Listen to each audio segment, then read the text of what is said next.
উপসংহার। নমস্কার, রাধে রাধে, জয় শ্রীকৃষ্ণ।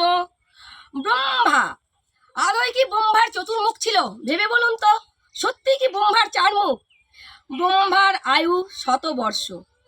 ব্রহ্মার আয়ু যেহেতু 100 বর্ষ, এই ব্রহ্মার জীবন চলাকালীন ব্রহ্মা 5,40,000 বার মন্বন্তর ঘটে। ব্রহ্মার 5,40,000 বার মন্থর ঘটার জন্যে এক এক দিনে 14 বার করে মন্থর ঘটে ব্রহ্মার।